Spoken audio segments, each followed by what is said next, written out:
It's over. It's fucking done. There are things I won't keep quiet about for even one more minute. And with what's happening in Venezuela, well, there are definitely a lot of theories. The most likely ones, well, are based on how things are unfolding, where Delcy Rodriguez is about to fly to the United States, where a United States delegation has already arrived in Caracas, and they're talking about fully restoring the United States Embassy. Well, indeed, the most likely theory is that there has been a betrayal within Venezuela. And here we go. Also, Delcy Rodriguez herself seems to have found the current traitor, led by Turco. But there is very clear information coming from the West, which indeed suggests that even the current president of Venezuela herself may have planned the capture or kidnapping of Nicolas Maduro by the United States. And indeed, we are not going to know the reality of things, but it seems like a fairly plausible theory when we are talking about 32 of Maduro's guards who were Cuban. But you know what? What really gets on my nerves is the way some commentators are reacting in an absolutely irresponsible manner, and even talking about the stance. The mere thought that it could be considered a betrayal is something like a betrayal itself. I'm not really sure to what or to whom, whether it's part of being useful idiots. It's also not very clear what that's about.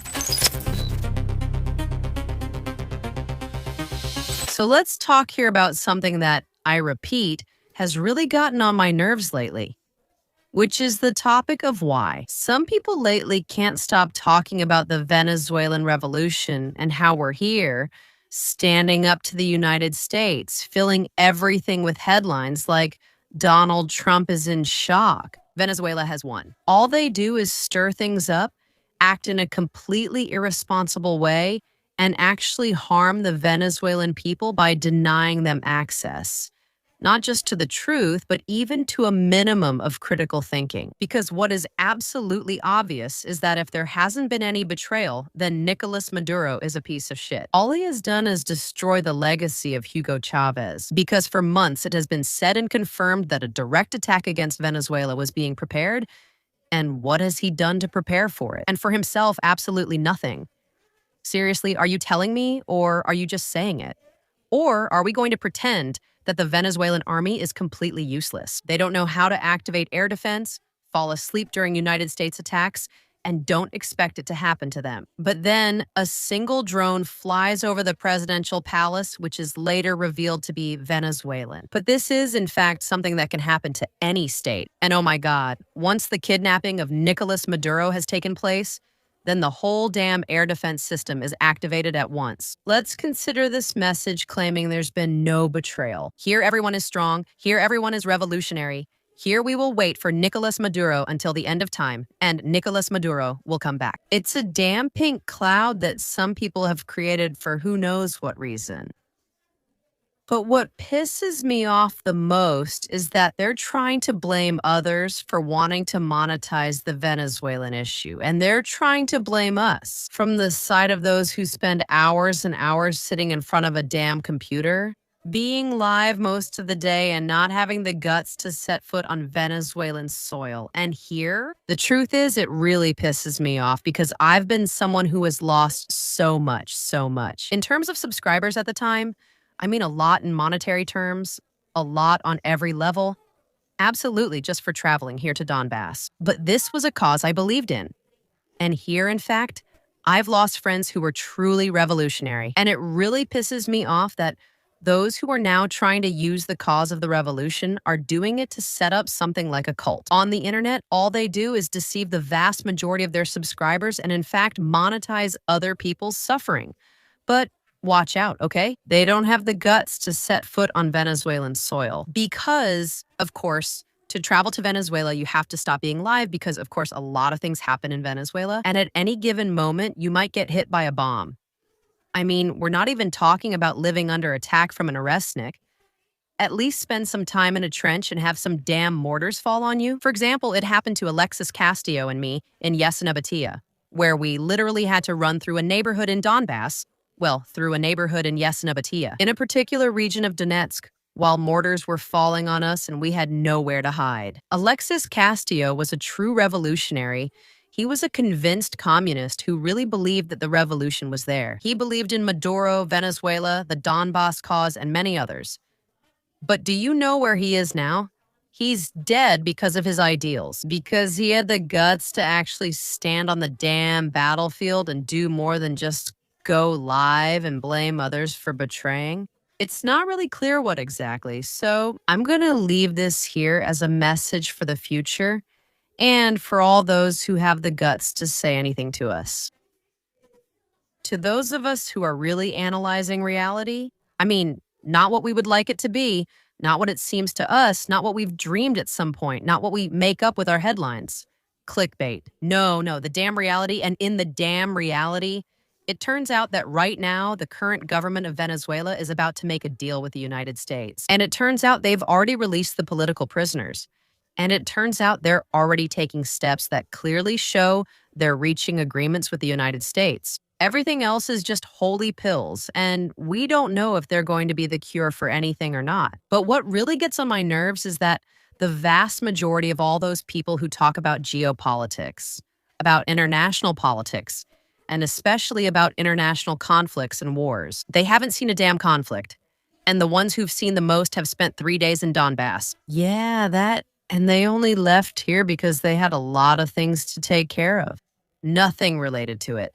Not running under mortar fire, not spending another week under bombardment, or facing Ukrainian responses. When they were falling in Donetsk, when Russia was advancing on Avdiivka, which was something absolutely obvious and absolutely normal. But they don't know what a damn war is, and yet they're talking on the internet, trying to get the Venezuelan people to have enough courage to actually be prepared for one.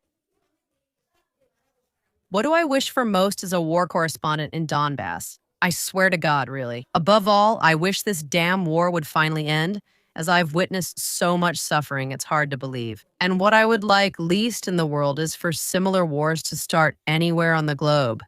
Absolutely nowhere. I don't care if it's Venezuela or the United States. No one deserves this. The thing is, we have no choice here.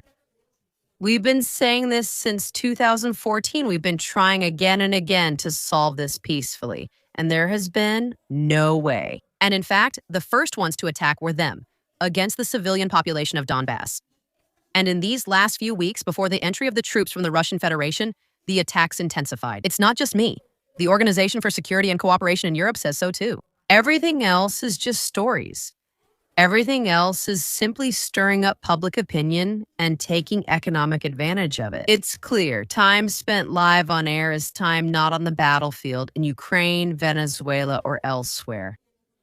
So, all these people who now act like super ultra revolutionaries, they're just fake revolutionaries because the real revolutionaries, like they used to be. For example, Elias, the Italian, was Alexis Castillo's best friend, just like Alexis himself. The vast majority of them, indeed, spent years fighting for their ideals, and most of them are either dead or still fighting for their beliefs. So, either have the guts to stop profiting from others' suffering, and above all, tell the Venezuelan people, let's support the revolution. And the others, those who might try to offer you even a little bit of critical thinking and say, well, maybe Delcy Rodriguez is a traitor, or maybe not. But it's a version as plausible as any other. I mean, anything that denies people critical thinking and tries to deceive them. Mere ideological rants, all of that only harms the safety of those very people. Because it's very nice for you. You're in a very calm and warm place, sitting in your damn chair. And these people, just for going out on the street, then they have to lose their family. Then they have to face a government that could be manipulated by the United States. They imprison political prisoners simply for requesting Nicolas Maduro's release. So we have to be very careful when we say certain things. We need to first see how events unfold before shouting. No one here has betrayed anyone. Here we stand strong with the revolution. Here, revolutionaries. That's one thing. And the second, before calling out any of us who really know what war is. Not just for coming here for a few days, but for being here for years. Especially for those of us who truly understand civilian suffering. Maybe before blaming us and calling us traitors, and before calling yourself a revolutionary, you should have the damn guts to stand up. Even if it's not anywhere with a real conflict, At least stand next to the fireworks in your own damn neighborhood. I'm not saying you should go to Venezuela to record, but if you do, hats off to you. And from there, you report, I don't know why the hell they're still not. Honestly, there are things that just need to be said. Is that it? And this is where I leave this message for anyone who comes to me in the future, talking to me about I don't know what, about cowardice, about I don't know what, about betrayal, about I don't know what, about whatever. I've been someone who I think no one can say I haven't had guts. Who the hell can say the same? And who the hell can say about me whether I'm a traitor or not? And let's see. Traitor to what cause? Revolutionaries, damn armchairs.